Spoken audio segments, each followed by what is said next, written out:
We're here at the boat ramp because all of the coastal rivers are completely blown out due to the recent rain event and the snow that we've had here in the Pacific Northwest. So I'm out here trying to recalibrate my gear, make sure that all of my line on my rod is untangled. As you can see, there's some gouges in my line where the line digs in over the season and of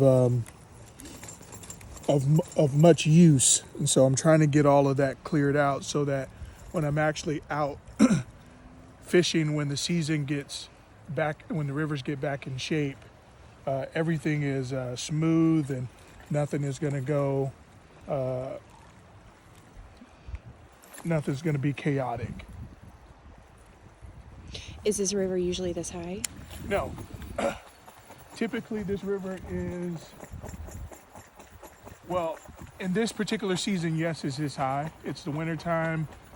Inland rivers will definitely see a drastic increase in level. So, but typically when I do come and fish this river, it's probably about 7 to 8 feet lower. There's actually a gravel bar that's right out in front of us that we can actually walk on, typically in the spring and summer, where you can walk on and the current actually pushes further out. This is actually a very good fishing area. A lot of the guides like to fish this area. You'll get salmon that'll move up the river, and right out here it's about 15 feet, maybe 20 feet deep, somewhere in that area, and salmon will hug in close. Your guys will come through and pick them up, different techniques. But I like to come out here in the summer, and I like to get my gear in order before the winter steelhead fishing season gets underway. That way I got all the kinks out. Matter of fact, this is how I learned how to fish the bobber dogging method that is so popular these days, is that I came out and I learned all of the different nuances that you're going to encounter in the season. That way when the season starts, I'm not taken by surprise by anything that happens.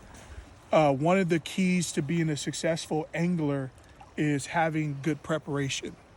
Preparation eliminates all of the panic that can happen during the season, because you're going to have so many different things. You need to figure out your reel. Most people don't know how to use a bait caster, but if you can get out before the season even starts, and if you're new to using a bait caster, figure it out. Cast hundreds of times. You're going to have bird's nests. Basically, a bird's nest is where you're casting, you're hitting the clicker, and you're throwing out. But if you don't keep your thumb on the spool before it hits the water, your line, your spool will keep spinning, and then your line will fray up and it'll create a bird's nest, is what we call it. And then you have to spend 30 minutes to an hour just trying to untangle it just to get back out fishing.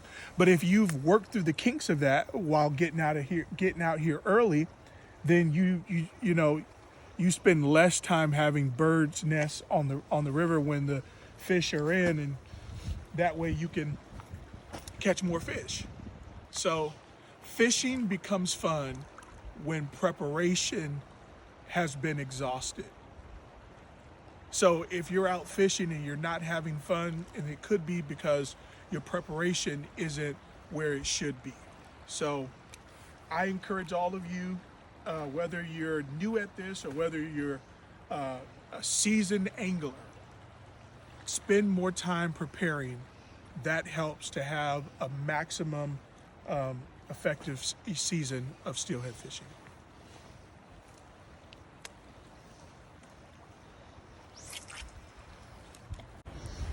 Thank you so very much for watching my content.